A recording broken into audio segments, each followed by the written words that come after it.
Hi guys, it's Amanda Freed, and as promised, I'm here at 4 p.m. Arizona time, and I'll wait a few minutes to see if anybody comes on. I know that we're just getting to the end of the year, and I like to show up and have a conversation with you. So if you do come on, and if you are here, just give me a wave, let me know that you're here. I'm bundled up because I'm in the backyard and it's beautiful. The sun is shining. I can barely see myself right now. Hopefully it's not glaring on you. But in Tucson, if it's 60 degrees, we're freezing. So it's been between 50 and 60. I think it started like 32 degrees this morning, and somebody wanted to go take a walk, and I was like, I don't think I'm going to be walking this morning. So I walked later in the day. But I hope you're safe and happy and healthy wherever you are. Wanted to let you know that I am going to be doing a workshop next Saturday on the 9th. And so the interesting piece is normally at this time of year I teach intention workshops, and I don't think we can do that anymore.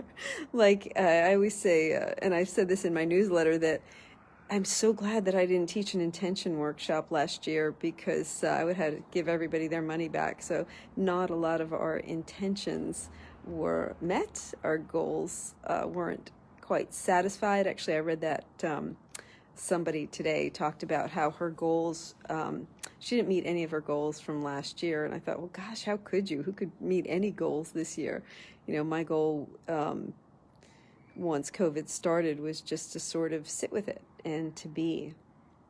And so that's a lot of what I'll be teaching this year. So the workshop on the 9th is obviously online on Zoom, and I'm going to be talking about how do we navigate, it's called Shifting Sands, and how do we navigate that the earth is constantly moving underneath our feet. And it's been so hard this year to feel grounded in our uncertainty. So those are some of the things we'll be covering. We'll be doing meditation and some breathing and just learning how to navigate our uncertain world.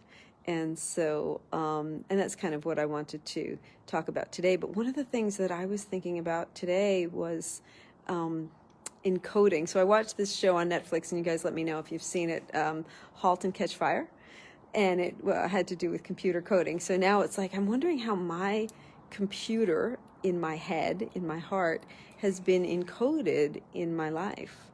And, you know, I can see in my connections, in my relationships, what my coding has been in my life. And for me, a lot of that coding was early set in to be not seen, to be not heard. So if I just sort of kept quiet and out of the way, and my family was doing their crazy family thing, then I could kind of fly under the radar a little bit.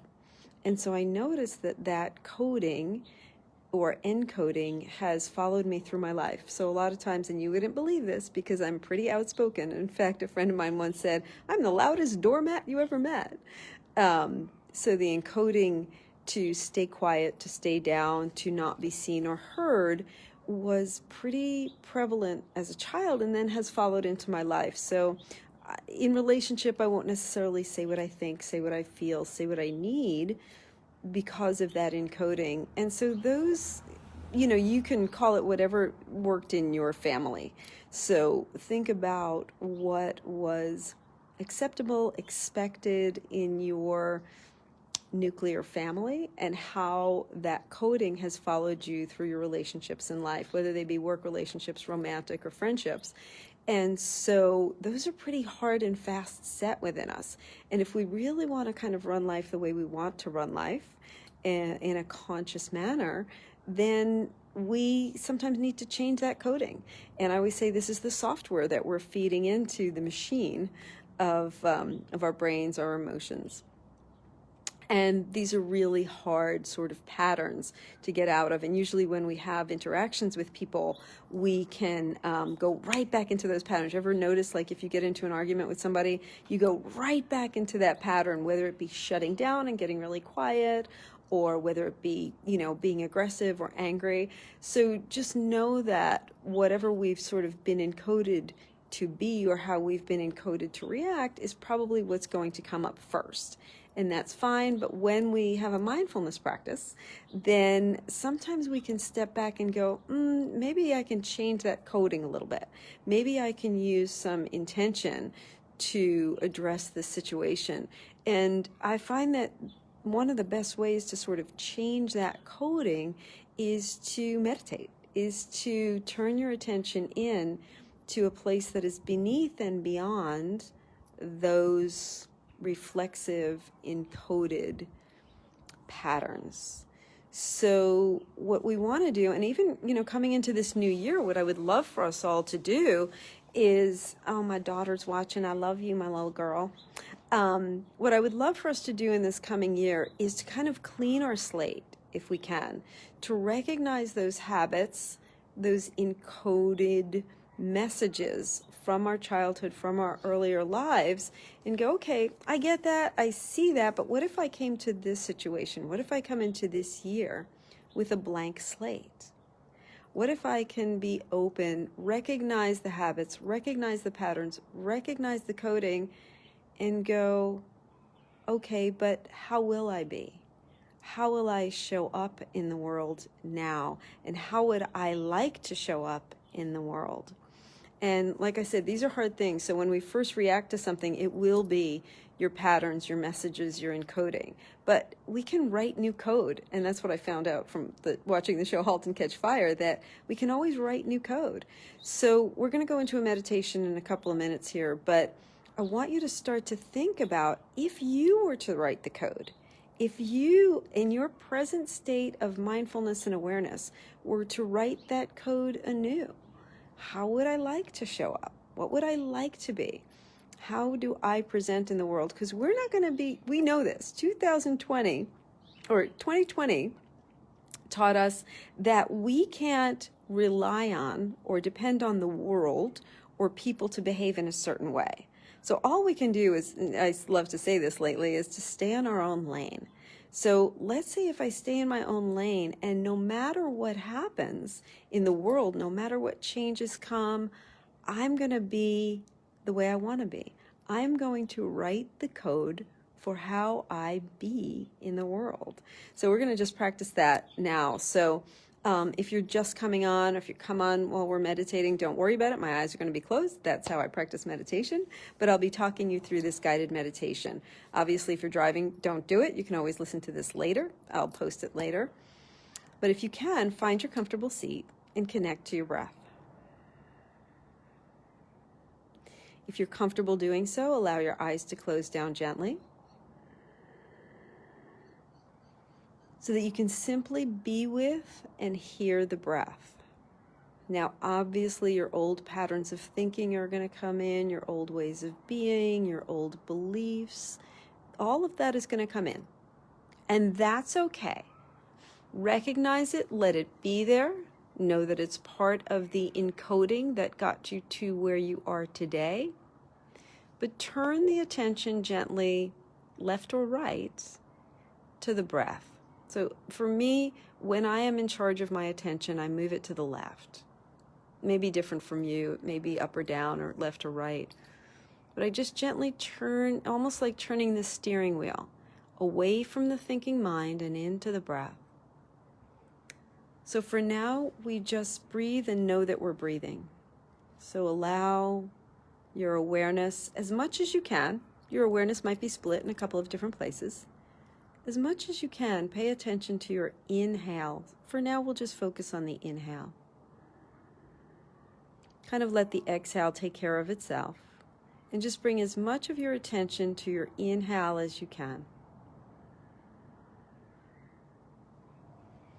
You can notice the quality and the depth of your breath without any judgment, because the judgment is the old coding.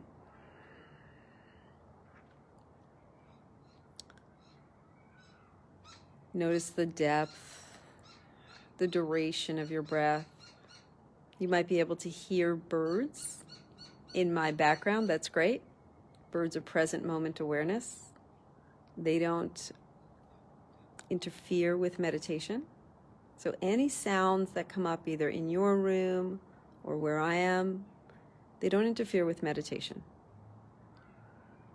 Present moment awareness just adds to us being present.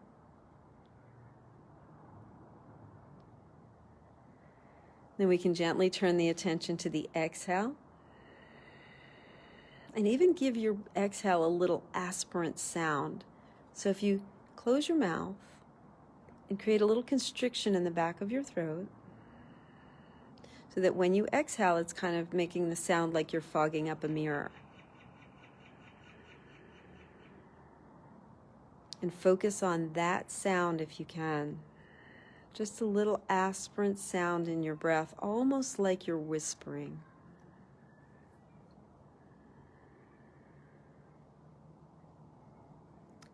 And let's see if we can make that sound on the inhale as well. Just a little aspirant sound. We make that sound by creating a constriction in the back of the throat.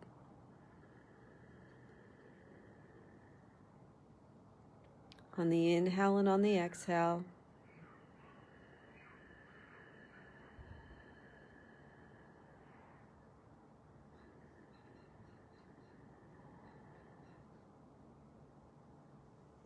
And notice your presence with your breath.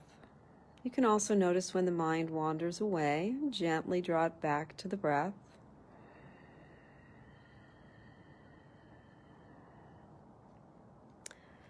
And then we'll do a quick body scan.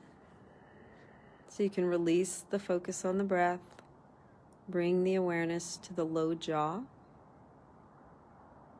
Allow the low jaw to simply fall away from the upper jaw. The lips and teeth will part gently, and the low jaw might even slide back a bit. Notice your neck might elongate when you do that.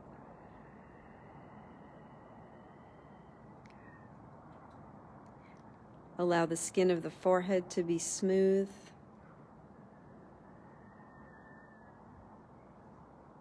Might even allow a gentle smile to play on your lips.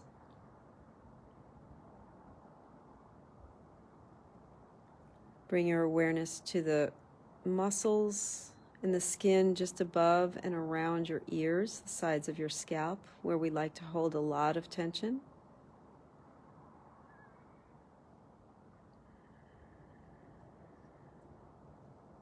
And just let that release. Let the shoulders be soft. Allow the arms to hang heavy by your sides.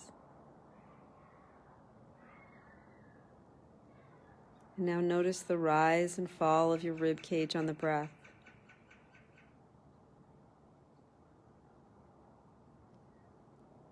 And stay there for a moment. Just riding the wave of the rise and the fall of your rib cage on the inhale and the exhale.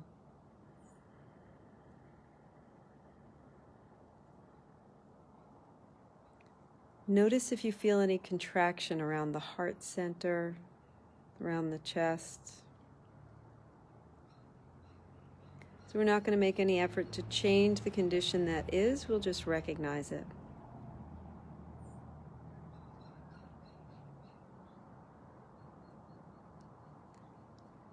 And then on your inhale, allow the belly to be soft and full.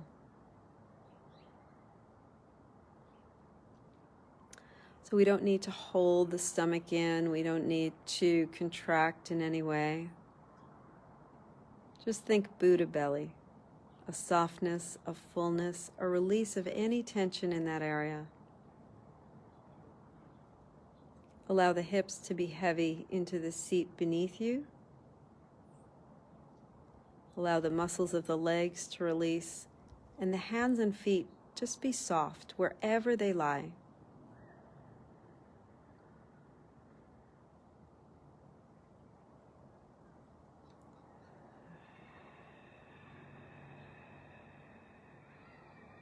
So we'll notice now an image of yourself and your family. Like what was one pretty strong encoding that your family tried to lay down in you. Maybe it was a religion or respect or quality in you that was important in your family. It doesn't have to be seen as negative or positive, just something that was written into your code as a young child. For some it was humor, like you had to be funny to fit into the family. So what was that? For some it was an illness, athletics.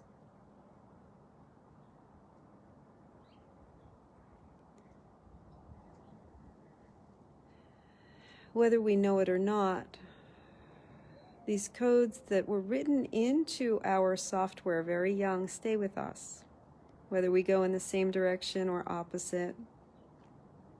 So just notice one or two things that was written into the code in an early age.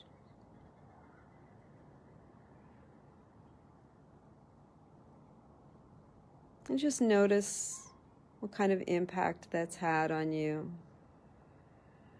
Did it make you want to go the same way or the opposite way?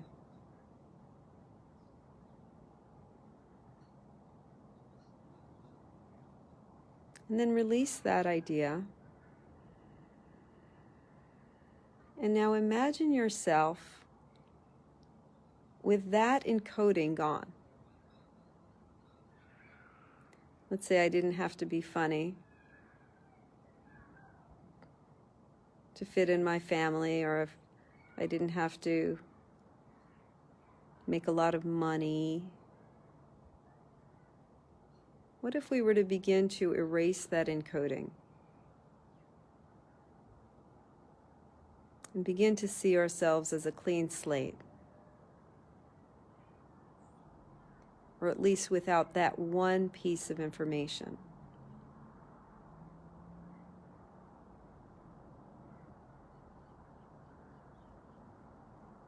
And breathe into that space. And maybe you can use the exhale to allow that information to go.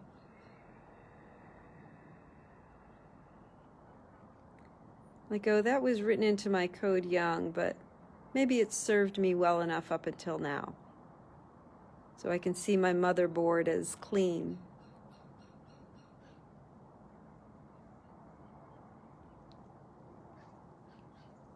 And now imagine you can write your own code.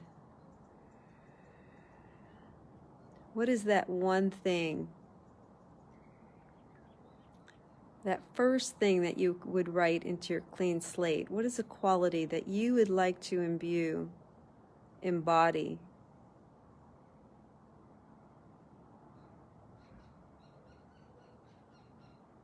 Kindness, compassion, confidence. Maybe you'd like to feel comfortable in your voice.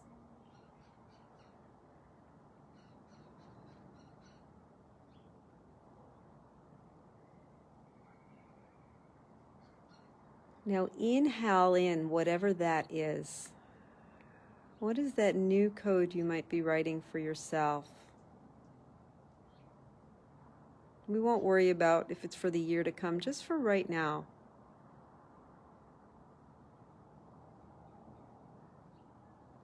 Know that this will take some work and some practice, that the old coding might pop up its head every so often.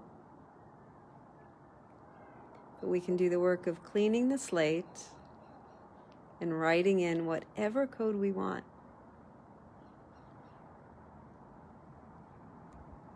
How is it that I would like to be? What is the code I would write for myself if I could? And you can. Who am I in the world when I make the choice?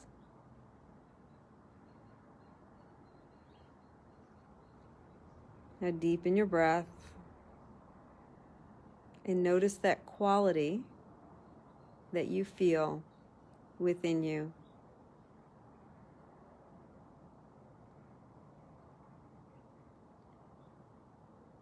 Might be a sense of pride or satisfaction or even optimism. Oh, I can write my code. I can decide how I react, how I respond, who I be in this world.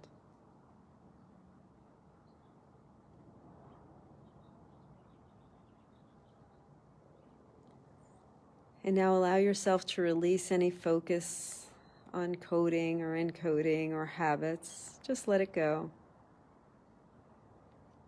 And connect with the breath once again. Feel an expansion and a warmth in the center of your chest.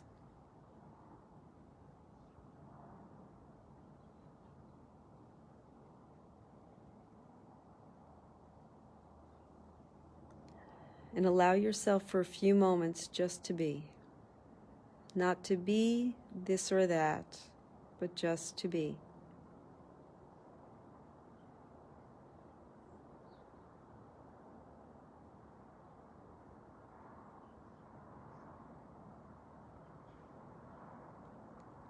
And then over the course of the next 3 long, slow, deep breaths, bring your awareness back to the moment, back to the room, back to your body. You can maybe begin to wiggle fingers and toes, or stretch in any way that feels comfortable for you.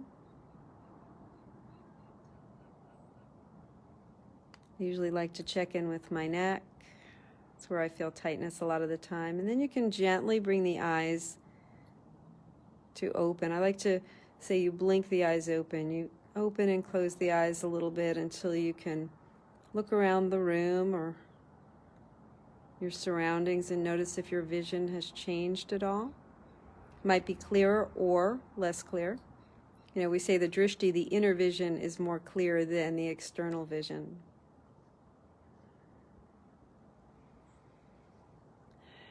And so this is just a tiny, tiny sample of how we can start to change our coding, how we can start to recognize what the information was given to us when we were young. It's great. We used it. We can let go of it with love and gratitude, but also begin to start to write our own code. I'm so grateful that you joined me today for our short meditation practice. And if you have interest in the workshop on January 9th, we're going to be doing a lot more of this work. And again, I'm not setting intentions. We're not doing goals this year because 2020 taught us we can't. It's really more this year about being open to what is and how do we navigate the shifts and changes, the shifting sands underneath our feet. So there are yogic tools that can help us with that. So we really want to sort of get comfortable in uncertainty and even discomfort. And how do we find ourselves grounded within ourselves, making those choices as changes keep coming. So I'm Amanda Freed. I love you. I'm so grateful that you showed up today. Happy New Year.